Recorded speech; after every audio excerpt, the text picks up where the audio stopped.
I keep talking to many of my friends these days. I remember yesterday I was talking to one of my friend and he said, Tausif, things are pretty uncertain. I am not sure what future is going to unfold and things are not clear. So I'm very much worried about what is going to happen to me. I'm feeling unhealthy. I don't feel a peace at my mind and I am not sure what is going to happen. Straight away, I asked this question to him. Can you develop a vaccine for COVID-19? He said, I'm not a scientist. Again, I asked a question. Can you help the world to come out of this pandemic situation? He said, I'm not a leader, I'm not a prime minister, I'm not a decision maker. I said, if you cannot help about those things which you cannot do, which are uncontrollable, then why are you worried about those things? He said, I'm not sure, but I'm still worried. I watch a lot of news, I talk to a lot of friends whose relatives have got coronavirus infections and I'm like overwhelmed. And I now feel that I don't have a confidence, I am undervalued, I feel very insignificant within myself and I feel like I'm not going to live in this world for long. And I said, see, you don't have to get bogged down by the external circumstances. If the things that you cannot control, you should not be worried about those things because any which way you cannot do anything about them. I gave him an example. I said that when you make 3 cups of rice, do you put 3 cups of salt into that? He said, no, obviously not, it will get spoiled. I said, when you want to remove the darkness in a huge room, in a huge hall, don't you switch on a small bulb and it removes the darkness of entire room?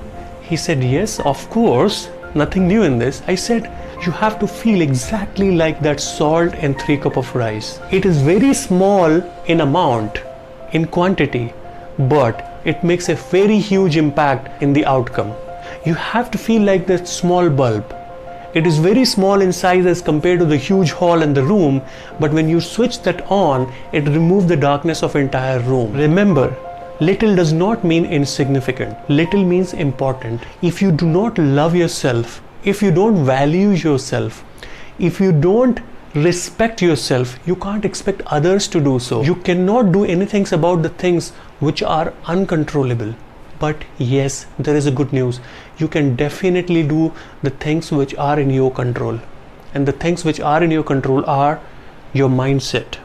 And the way you can develop a strong mindset, the way you can come out of all negativity is to stop watching unnecessary news. Rather, start following the guidelines. Stop doing certain things that are not delivering value to you. Read self-help books. Try to spend some time within yourself.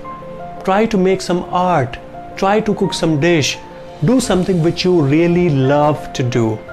If you do so, you will keep yourself away from all negativity. Talk to those friends who are like-minded and who are self-motivated. Talk to the people who are self-driven. They will help you with their positive energy. Stop talking to the people who are negative, who are naysayers, because they are any which way they are self-worried. They will impart their negativity to you as well. And your mindset will also get spoiled. There are many things that you can do, but the number one thing that you got to take care of is you have to love yourself. You are important. You are loved. You are significant. You are valued. You are important to this world. If you really understand there is a reason why do you exist in this world. And there is a reason for existence for every small to big creature on this planet. But something which really differentiates human being from all the other creatures is that we have an ability to make choice. Other species like animals, birds, they don't have ability to make choices. We have to make choices. If God has gifted us with an ability to make choices, then why not go ahead and make the right choices for us? Why not go ahead and select what is good for us? Why not go ahead and abandon what is not good for us? Why not go ahead and quit what is not helping me? So there are a lot of things which are in your control, which you can do. And you cannot do anything about something which is not in your control. If you cannot do anything about something which is uncontrollable, then you should not worry about them. Stop worrying about uncontrollable and start doing something which is controllable, and you will feel the difference in your life. I hope you're getting what I'm trying to say. I hope you loved the message. In case if you have any questions or any suggestions, please, you may want to drop them in the comment section. I would love to answer them. So this is your friend Tausif Hasan signing off until we meet again.